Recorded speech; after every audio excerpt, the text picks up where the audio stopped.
stood in the center of the great hall, her hands hidden inside the long sleeves of her ceremonial robe. She did not want anyone to see how badly they were shaking. The pale blue skin of her arms had gone almost white with fear, and the silver markings that traced along her cheeks seemed to glow brighter than usual. This always happened when she was afraid. Her body betrayed her emotions even when her face stayed calm. Around her, the council members of the sat in their high seats, looking down at her like she was something to be measured and sold. And that was exactly what was happening. She was being sold, not for money but for survival. The Dominion was coming. Every species in this sector of space knew it. The Dominion crushed worlds and enslaved populations. They did not negotiate. They did not show mercy, and they were too weak to fight them alone. So the Council had found another way. They would make an alliance with the humans. Had heard stories about humans her whole life. They were new to this part of the galaxy, but they had already made a name for themselves. They were violent, aggressive. They had fought their way through 3 star systems in less than a decade, taking what they wanted and burning what they did not need. Other species called them dangerous, unpredictable, and impossible to control. The Council called them useful. "The humans have agreed to protect our borders," the head counselor said, his voice echoing through the hall. "In exchange, we will offer them what they have requested, a political marriage, a symbol of trust between our 2 species." Stomach turned. She knew what was coming next. "Of House," the counselor continued, "you have been chosen for this honor." Honor, the word made her want to laugh or cry. She was not sure which. House was one of the lowest noble houses. Her father had lost his position years ago after a failed trade deal, and since then her family had lived in the shadows of the greater houses. They had no power, no influence, and no way to refuse the council's decision. When her parents had told her the news 3 days ago, her mother had cried. Her father had simply looked away, unable to meet her eyes. They had said nothing to stop it. They could say nothing. And in the end, they had seemed almost relieved. One less mouth to feed, one less reminder of their shame. Now stood alone in the great hall, waiting for her future husband to arrive, the human who would own her. Because that was what marriage meant among the, at least for women of low houses. You belonged to your husband. He made the decisions. He controlled your life. And if he was cruel, there was no one who would help you. She had tried to prepare herself. She had read everything she could find about humans, but the more she read, the more afraid she became. Humans were possessive of their mates. They were physical, aggressive, and dominant. They took what they wanted and did not ask permission. One report said that human males often fought each other for the right to claim a female. Another said that humans marked their mates with bites and bruises to show ownership. Did not know if these stories were true, but she had no reason to believe they were lies. The great doors at the end of the hall opened and a group of humans walked in. There were 5 of them, all wearing simple gray uniforms. No armor, no weapons drawn. That surprised her. She had expected soldiers with guns and hard faces, but these humans looked almost ordinary. One of them stepped forward. He was taller than the others, with dark hair cut short and a face that was neither handsome nor ugly, just plain. His eyes were dark brown, and when he looked at her, she expected to see hunger or cruelty or cold calculation. Instead, she saw something she did not understand, something almost soft. This was her future husband.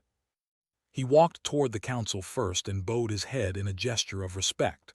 When he spoke, his voice was quiet but clear. He thanked the council for the alliance and promised that the Terran fleet would honor its agreement. He said nothing about her. He did not look at her like she was a prize to be claimed. He barely looked at her at all. Then the binding ceremony began. A priest spoke the ancient words while and stood facing each other. She kept her eyes down, staring at the floor, too afraid to meet his gaze. When the priest asked them to join hands, she flinched as reached for her. His hands were warm. That was the first thing she noticed. Warm and rough with calluses like he worked with them often. He held her fingers gently, not squeezing or pulling, just holding. And then he spoke, so quietly that only she could hear.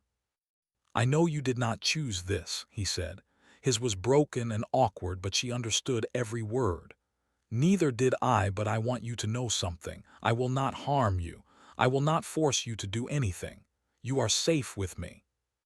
She looked up at him then, her large dark eyes meeting his brown ones. She searched his face for any sign of deception, any hint that his words were lies meant to lower her guard. But she found nothing, just that same strange softness she had seen before. She did not believe him. She could not afford to. Her whole life she had learned that words meant nothing. Only actions mattered, and she had seen too many people smile while they prepared to hurt her. The ceremony ended. The council members applauded politely. Her parents did not come to say goodbye. She was led out of the great hall and onto a human shuttle, and within an hour she was aboard the Terran vessel called Horizon's Edge. The ship was nothing like vessels. It was darker, more compact, and filled with strange sounds and smells. Humans moved through the corridors, talking and laughing in a language she did not fully understand. They glanced at her as she passed, their expressions curious but not hostile. Walked beside her, keeping a careful distance. He did not touch her or try to guide her with his hand on her back like men did with their wives. He simply walked, pointing out different parts of the ship and explaining where things were. Finally, they stopped in front of a door. "These are your quarters," he said. Blinked. "My quarters." "Yes, your private room. You can lock the door from inside. No one will enter without your permission, not even me." She stared at him. Among the brides shared their husbands' chambers immediately. There was no separation, no privacy. The idea that she would have her own space, her own locked door, was beyond anything she had expected. "I do not understand," she whispered. His expression did not change, but something in his eyes softened even further. "You do not need to understand yet. Just know that this is yours. Rest, eat, do whatever you need. When you are ready to talk, you can find me on the bridge, but there is no rush." He turned and walked away, leaving her standing alone in the corridor. Entered the room and closed the door behind her. She found the lock and pressed it, listening to the soft click as it engaged. Then she sat down on the small bed and stared at the wall. She did not understand this human. He did not act like the stories said. He did not grab her or claim her or show his dominance. He gave her space. He gave her a locked door. He spoke to her like she was a person, not a possession. It terrified her more than cruelty would have, because cruelty she understood, cruelty she could prepare for, but kindness was a trap. It had to be. No one was kind without wanting something in return. She would wait, she would watch, and when the monster finally revealed itself, she would be ready. But deep in her chest, in a place she did not want to acknowledge, a tiny voice whispered something dangerous. "What if he means it?" She pushed the thought away and closed her eyes. She would not hope. Hope was for fools, and had stopped being a fool long ago. 3 weeks passed aboard the Horizon's Edge, and still waited for the monster to appear. Every morning she woke up expecting something terrible. She would lie in her bed and listen to the sounds of the ship, waiting for heavy footsteps outside her door, waiting for someone to pound on the metal and demand entry. But the footsteps always passed by. The door remained closed, and the lock she had engaged on her first night had never once been tested. Visited her quarters only when she invited him. At first, she did not invite him at all.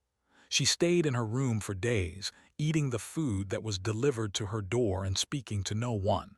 The loneliness was painful, but it was safe, or at least it felt safe. But loneliness had a way of wearing a person down. After the first week, she began opening her door during meal times, watching the humans pass by in the corridor. They nodded at her politely. Some of them smiled. None of them tried to enter her space. One day appeared during the evening meal delivery. He stood in the corridor holding a tray of food, and when he saw her in the doorway, he stopped. "May I come in?" he asked. She hesitated. Every instinct told her to say no, but she was tired of being alone and she wanted to understand this strange human better. So she stepped aside and let him enter. He walked in and sat down near the door, as far from her bed as possible. He placed the tray on the small table and then folded his hands in his lap, making no move to come closer. "I noticed you have not been eating much," he said. "The ship's food is different from what you are used to. I asked the medical officer to research dietary needs. She gave me a list of foods that should be safe for you." He gestured to the tray. On it were several dishes she did not recognize, but the colors and textures looked closer to what she would eat at home. There were soft grains, steamed vegetables, and a protein that had been prepared without heavy spices. "I do not know if it tastes good," admitted, "but it should not make you sick." Looked at the food, then at him. "You did this yourself." "I asked for help, but yes, I prepared some of it." She did not know what to say. Among the men did not prepare food for women. That was considered low work, something for servants or machines.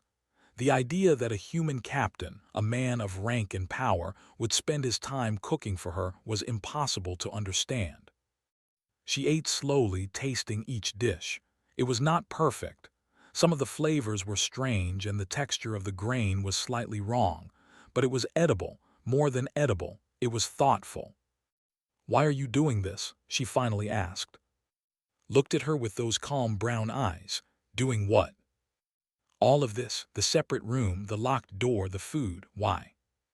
He was quiet for a long moment. When he spoke, his voice was careful, like he was choosing each word with great thought. "Because you deserve to be treated like a person," he said. "Not a possession, not a prize, a person." Felt something twist in her chest. She wanted to believe him. She wanted to believe that someone could look at her and see more than her usefulness. But she had been disappointed too many times. "My people traded me like cargo," she said, her voice barely above a whisper. "My own parents were relieved when I left. I have never been treated like a person. Why would you be different?" Did not answer immediately. He looked at the floor, and for the first time she saw something like pain cross his face. "I did not choose this marriage either," he said quietly. "My commanders assigned it to me as a political duty. They told me it was an honor, but I knew what they really meant. They wanted someone who would not cause problems, someone who would accept the arrangement without complaint." He looked up at her. "But just because I did not choose this does not mean I have to make it terrible for you. I decided that if I had to share my life with someone, I would make sure she never felt like a prisoner. That is all I know how to do." The silence stretched between them. Did not know how to respond. His words were so different from everything she had been taught about humans, about men, about the way the universe worked. After that night, things began to change. She started leaving her room more often. She walked the corridors of the ship, exploring the different sections and learning the layout. The crew members she passed were always polite. Some of them even stopped to introduce themselves and explain what they did on the ship. Gave her access to the ship's computer systems. He showed her how to look up information, how to communicate with different departments, and how to adjust the environmental controls in her room. When she could not sleep because the ship's gravity felt wrong against her body, she mentioned it once, almost in passing. The next day, the gravity in her quarters had been adjusted to match standard. She asked the computer who had made the change, and it told her that Captain had personally input the modifications at 3 in the morning. She found him on the bridge that afternoon. He was sitting in his command chair, reviewing reports on a screen. When he saw her approach, he stood up, a gesture of respect that she had never received from men. "The gravity," she said, "you changed it." He nodded. "You mentioned you were having trouble sleeping. I looked up the standard gravity on your and adjusted your room to match. Was it correct?" "It was perfect." He smiled then, just a small curve of his lips. It transformed his plain face into something warmer, something almost kind. "Good. If there is anything else that bothers you, please tell me. I want you to be comfortable here." She stood there, looking at this human who had given up his sleep to make her room feel more like home. She thought about her father, who had never once adjusted anything for her comfort. She thought about her mother, who had told her to accept her fate without complaint. She thought about the council members who had looked at her like she was a number on a trade agreement. And then she thought about this man, this supposed monster, who asked permission before entering her room and cooked her food with his own hands and stayed up until 3 in the morning just so she could sleep better. "Why?" she asked again, the same question she had asked before, but this time her voice cracked slightly. His expression softened. "Because you are not a prize," he said, repeating the words he had spoken on their first night. "You are a person, and every person deserves to be treated with dignity." Felt tears prick at the corners of her eyes. She blinked them away quickly, not wanting him to see. But something inside her had shifted. The wall she had built around her heart had developed a crack, and through that crack, something warm was beginning to seep in. She still did not trust him completely. She was not ready for that. But she was beginning to believe that maybe, just maybe, his kindness was not a trap. That night she did not lock her door. She did not leave it open either, but she did not lock it, and that was a start. Never came to check. He never tested the door or used her moment of vulnerability against her. He simply continued being who he was, a quiet, patient man who asked nothing of her except that she let him know how to help. Lay in her bed, staring at the ceiling, and felt something she had not felt in years. Hoping. It was small and fragile, like a flame that could be blown out by the slightest wind. But it was there, and for the first time in her life she did not push it away. Maybe, she thought, some monsters were not monsters at all. Maybe some of them were just people who had been given the power to hurt, but chose instead to heal. She closed her eyes and fell asleep to the sound of the ship humming around her. And for the first time since leaving her, she did not dream of fear. The attack came without warning. Was sleeping when the first explosion rocked the ship. The force threw her from her bed and slammed her against the wall. Alarms screamed through the corridors, red lights flashing in patterns she did not understand.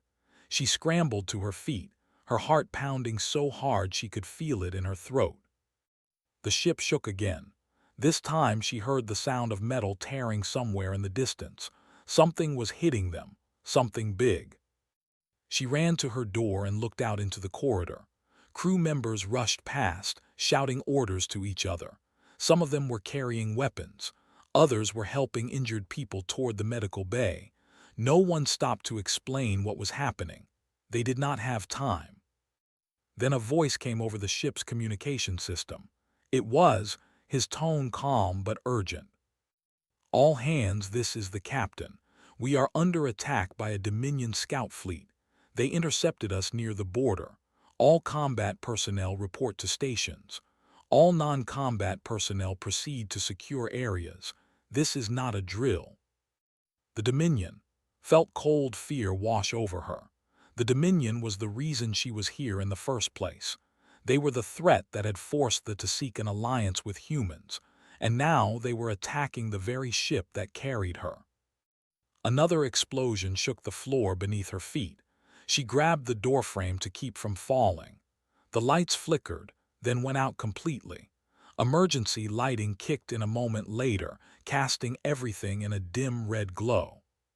She needed to move. She needed to find a secure area, but she did not know where to go. The ship was a maze of corridors, and in the chaos and darkness she could not remember the path had shown her. Then she heard footsteps running toward her. Fast, heavy, determined. She pressed herself against the wall, not knowing if it was friend or enemy. Appeared around the corner. His face was covered in sweat and there was blood on his uniform. His left arm hung at an odd angle, clearly injured. But when he saw her, his expression shifted from pain to relief. He breathed, "Thank the stars, are you hurt?" She shook her head, too shocked to speak. "Good, we need to move. The Dominion is targeting our engine section. If they hit the core, this whole ship goes up. He reached for her with his good arm. Come with me. I will get you to the escape pods. She took his hand without thinking. It was warm, just like she remembered from the binding ceremony. But now it was also trembling slightly, whether from pain or adrenaline, she could not tell. They ran through the corridors together, led the way, guiding her around debris and fallen equipment. Twice they had to stop and hide as explosions rocked the ship. Once, a section of the ceiling collapsed just meters behind them and felt the heat of flames against her back. Through it all, never let go of her hand. They reached a junction where two corridors met, stopped, looking at a control panel on the wall. His face went pale. The main escape pod bay is destroyed, he said quietly. We need to use the secondary pods on Deck 5. Deck 5 was on the other side of the ship. It would take them directly past the areas the Dominion was targeting. Felt her chest tighten. Is there another way? He looked at her and she saw the truth in his eyes before he spoke. No, but I will get you there, I promise. They moved again, this time more carefully. Pulled a weapon from his belt, a small energy pistol that he held ready in his good hand. His injured arm was tucked against his chest, useless but not slowing him down. They were halfway to Deck 5 when the Dominion found them. The enemy soldiers came from a side corridor, 3 of them in heavy armor. They were tall, much taller than humans, with dark green skin and faces hidden behind metal masks. They carried weapons that glowed with deadly energy. Pushed behind him and fired. His first shot hit one of the soldiers in the chest, dropping it instantly. But the other 2 returned fire, and the corridor exploded in light and heat. Screamed as a beam struck the wall next to her head, grabbed her and pulled her down, shielding her with his own body. She felt him jerk as something hit him. Once, twice, but he did not let go. When she looked up, the 2 remaining soldiers were on the ground, had killed them, but the cost was visible on his body. His uniform was torn in multiple places, and blood was spreading across the fabric. His breathing was shallow and fast. She whispered, her voice breaking, "You are hurt." He looked down at himself, as if noticing the injuries for the first time. Then he looked back at her and managed a small smile. "I have had worse," he said. It was clearly a lie, but he said it with such calm conviction that for a moment she almost believed him. He tried to stand and stumbled. She caught him, wrapping his good arm around her shoulders. He was heavy, much heavier than she expected, and his weight pressed against her small frame, but she did not let him fall. "The escape pods," he said weakly. "Keep going straight, 3rd door on the left, get in and launch, do not wait for me." "No," the word came out stronger than she expected. "I am not leaving you." He looked at her, his eyes struggling to focus. "I need to get to the bridge. The crew needs me. You need to survive." "The crew can wait," she said firmly. "You are bleeding. If you go to the bridge like this, you will die before you reach your chair." She did not give him a chance to argue. Instead, she turned and began half dragging, half carrying him in the opposite direction, toward the medical bay. "What are you doing?" he asked, confusion mixing with the pain in his voice. "Saving your life," she said, "like you saved mine." The medical bay was 3 corridors away. It felt like 300. Every step was a struggle, grew heavier as his strength faded and his muscles burned with the effort of supporting him. But she did not stop. She did not slow down. She refused to let him die. When they finally reached the medical bay, she found it in chaos. Injured crew members lay on every available surface, and the medical staff was overwhelmed, but did not wait for help. She had spent weeks studying the ship systems, learning everything had given her access to. She knew where the emergency medical supplies were. She knew how to use them. She laid on an empty table and got to work. She cleaned his wounds with antiseptic gel. She sealed the smaller cuts with medical tape. For the larger injuries, she used a tissue regenerator, pressing it against his torn flesh and watching as the device slowly closed the damage. He watched her the whole time, his eyes never leaving her face. "You know how to do this?" he asked weakly. "I learned," she said without looking up. "You gave me access to everything on this ship. I read the emergency medical protocols. I did not think I would need them." She paused, finally meeting his gaze. "I was wrong." He laughed softly, then winced as the movement caused him pain. "You are full of surprises." "So are you," she replied. "What kind of fool runs into enemy fire to save someone he barely knows?" His expression became serious. "You are not someone I barely know," he said quietly. "You are my wife, and even if you were not, you are a person who deserves to live. I would do the same for anyone." But the way he looked at her said something different, something more. The battle ended 2 hours later. Reinforcements from the Terran fleet arrived and drove the Dominion away. The Horizon's edge was badly damaged but still functional. Many crew members had died. Many more were injured. But was alive, because had refused to leave him. She stayed by his bed in the medical bay long after the doctors finished their work. She held his hand while he slept, feeling the steady beat of his pulse beneath her fingers. She thought about everything that had happened. The attack, the fear, the moment when he had shielded her with his own body and taken wounds that were meant for her. No one had ever done that for her before. No one had ever looked at her like she was worth dying for. When finally woke, the first thing he saw was her face, and the first thing he said in a voice rough with exhaustion was, "You stayed." "Of course I stayed," she said simply. "Where else would I go?" He smiled then, not the small, polite smile she had seen before, a real smile, a smile that reached his eyes and transformed his plain face into something beautiful. "Thank you," he said. She did not reply with words. She simply held his hand and stayed exactly where she was. For the first time in her life, knew exactly where she belonged. The days after the battle were quiet. The Horizon's edge limped toward a repair station, moving slowly through empty space while engineers worked around the clock to fix the damage. Half the ship was sealed off due to hull breaches. Power rationing meant cold corridors and dim lights, but somehow none of that bothered. She had changed. Everyone on the ship could see it.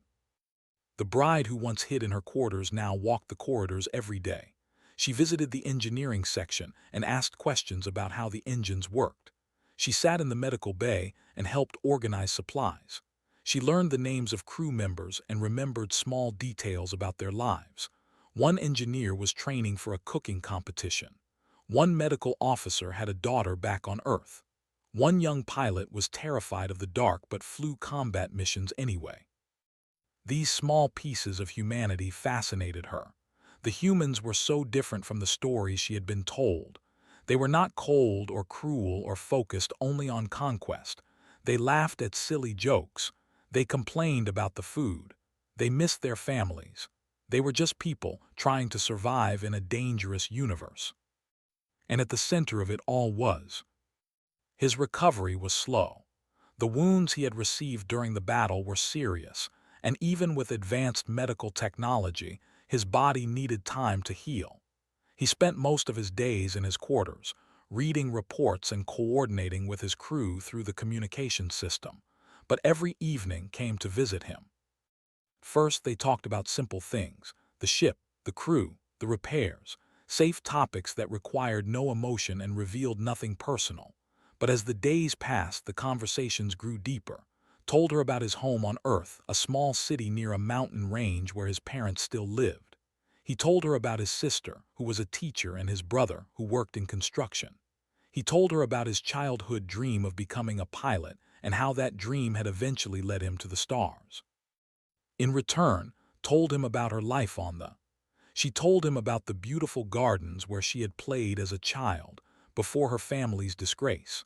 She told him about the tutors who had taught her language and mathematics and politics, preparing her for a future that never came. She told him about the day her father received the council's message, and how she had watched his face crumble with relief instead of sorrow. "They were supposed to protect me," she said one evening, her voice quiet. "Parents are supposed to love their children, but when the council asked for a bride, my father did not even hesitate. He volunteered me before they could ask." Listened without interrupting. He sat on his bed, propped up against pillows, his injured arm resting in a sling. His face showed no judgment, only understanding. "I am sorry," he said when she finished. "No one should be treated that way, especially not by their own family." "I thought all families were like that," she admitted. "I thought love was a transaction. You give something, you receive something. If you have nothing to give, you receive nothing." She looked at him. "But then I met you, and you gave me everything without asking for anything in return." The silence that followed was heavy with meaning. Looked away, as if gathering his thoughts. "When I was assigned this marriage," he said slowly, "I was angry, not at you. I did not even know you yet. I was angry at the system that treated people like chess pieces, angry at my commanders for choosing me without asking, angry at myself for accepting without fighting." He turned back to face her. "But then I saw you in that ceremonial hall. You were so afraid. I could see it in the way you held yourself, the way you would not meet my eyes. And I realized that whatever I was feeling, you were feeling something worse. You had been traded away by your own people. You had no idea what was waiting for you. You expected a monster." He paused. "I decided then that I would not be that monster. I could not change the situation. I could not undo the marriage or send you home. But I could make sure that you were safe, that you were treated with respect. That was the only thing I had the power to give you." Felt tears building in her eyes. She did not fight them this time. They spilled down her cheeks, leaving wet trails on her pale blue skin. "You gave me more than that," she whispered. "You gave me hope. You showed me that kindness exists without conditions. You showed me that I am worth more than what I can offer." She moved closer to him, sitting on the edge of his bed. He watched her approach but did not move away. When she reached for his hand, he met her halfway, their fingers intertwining gently. "I was taught that humans were monsters," she said. "That you were brutal and violent and cared only for conquest. But you are the gentlest person I have ever known. You have shown me more compassion in 2 months than I received in my entire life." His thumb traced small circles on the back of her hand. "Humans are complicated," he said. "We can be violent, we can be cruel, but we can also be kind. We can choose to be better. Every day we wake up and we decide what kind of person we want to be." "And what did you decide?" she asked. He met her gaze and she saw something in his eyes that made her heart race. It was not hunger or possession. It was something warmer, softer, something that looked like love.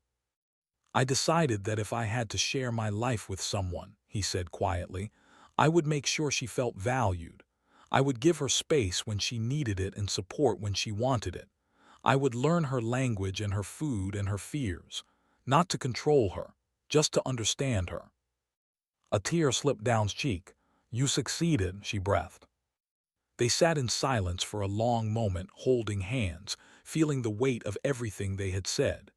The ship hummed around them, a constant reminder of the universe outside. But in that small room, the universe felt very far away. "I was so scared of you," finally admitted. "On our first night, I locked my door and waited for you to force it open. I thought you would come eventually. I thought the kindness was just a trick to lower my guard." "And now," he asked. "Now I know the truth." She lifted his hand and pressed it against her cheek, feeling his warmth against her skin. "You are not a monster. You are the best person I have ever met." He leaned forward slowly, giving her time to pull away. She did not. When his forehead touched hers, she closed her eyes and breathed him in. "I do not know what the future holds," he said softly. "The war with the Dominion is not over. There will be more battles, more danger, more uncertainty. But whatever comes, I want you to know something." "What?" she whispered. "I am glad it was you," he said. I am glad you are my wife, not because of the alliance or the politics, because of who you are, because you stayed with me when you could have run, because you saved my life when you had every reason to let me die, because when I look at you, I see someone worth fighting for. Opened her eyes and looked at him, really looked at him, not at the human captain who had been assigned to marry her, not at the stranger she had feared, at the man who cooked her meals and adjusted her gravity, the man who shielded her with his body and smiled when he woke up to find her still there, the man she was falling in love with. I am glad too, she said, and for the first time she meant it with her whole heart. She leaned in and pressed her lips to his. It was soft and gentle, nothing like the violent claiming she had expected from a human. He kissed her back with the same care he showed in everything else, holding her like she was precious, like she mattered. When they finally pulled apart, they were both smiling. What happens now? She asked. He tucked a strand of silver hair behind her ear. Whatever you want, he said. We write our own story from here. And for the first time in her life, believed that she could. The war with the Dominion lasted another 18 months. There were more battles, more close calls, more moments when thought she might lose everything she had found. But through it all, she stayed on the horizon's edge and stayed by her side. She was no longer just a passenger. Over time, she had become part of the crew. She worked in the medical bay during emergencies, using the skills she had taught herself on the night she saved life. She helped in the communications department, translating messages between the Terran fleet and the forces. She even trained with the security team, learning how to defend herself and others.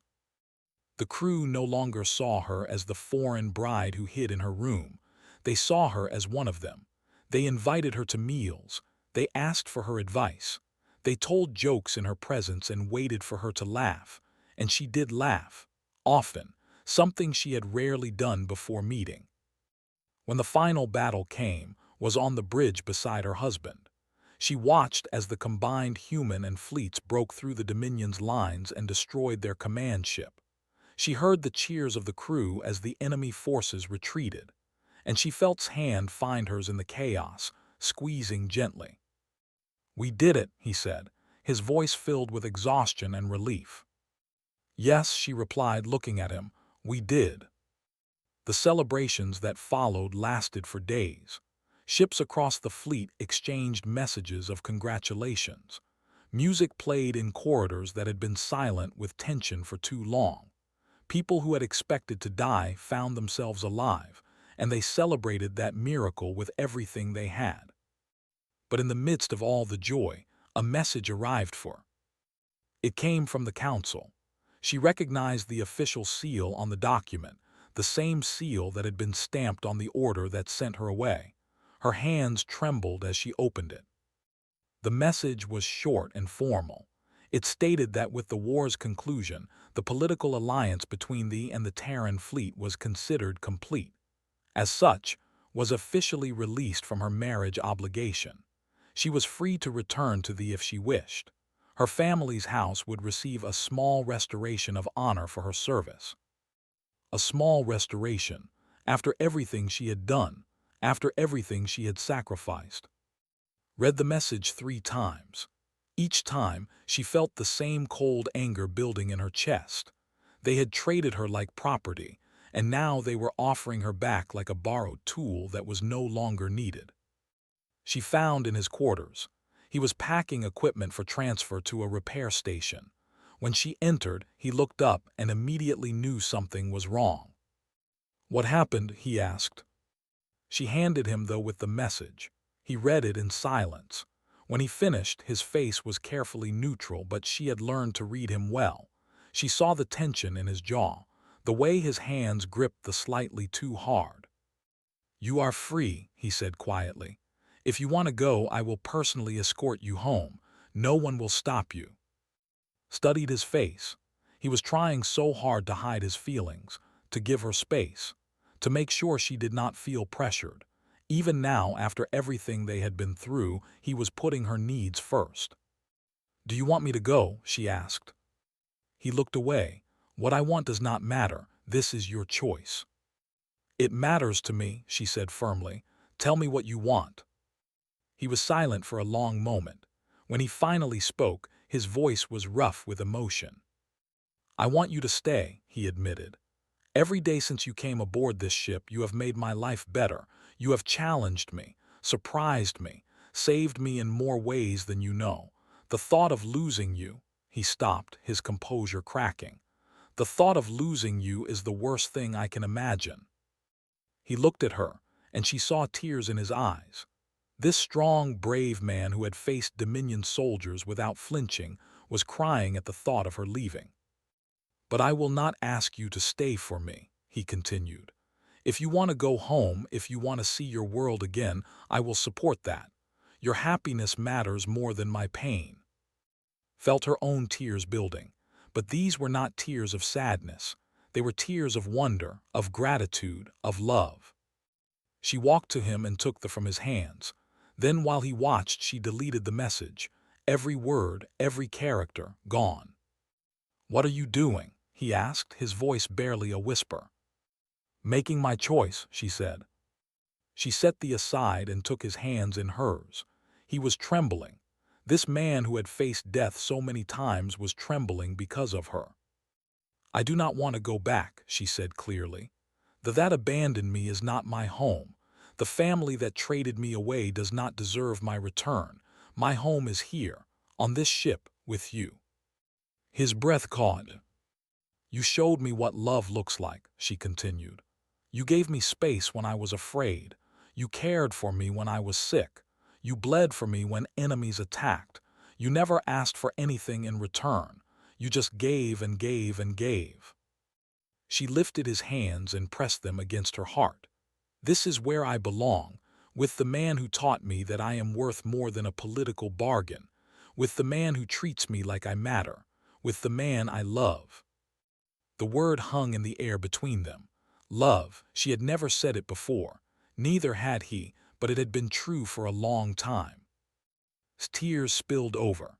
He pulled her close, wrapping his arms around her and holding her like she was the most precious thing in the universe. I love you too, he breathed into her hair. I have loved you since the day you refused to leave me in that medical bay, maybe even before that. Maybe since the moment I first saw you standing in that hall, so scared and so brave at the same time. They held each other for a long time. The ship moved steadily through space, carrying them toward a new future, a future they would build together. When they finally pulled apart was smiling, a real smile, a smile that reached her eyes and filled her whole face with light. What happens now? Asked, echoing the question she had asked him months ago. Now we live, she said simply. We live and we love and we face whatever comes together. He smiled back at her, and in that moment he was the most beautiful thing she had ever seen. Years later, served as an ambassador between thee and the Terran Alliance. She traveled between worlds, building bridges, solving conflicts, and helping other species understand humans the way she had come to understand them. When Young asked her what humans were truly like, she did not speak of their wars or their weapons or their fierce determination. She did not mention their aggression or their power. Instead, she told them a story. She told them about a man who gave a frightened bride her own room with a door she could lock, who asked permission before touching her, who learned her language and her food and her fears, not to control her but to understand her, who shielded her with his own body when enemies attacked, who cried when he thought she might leave him.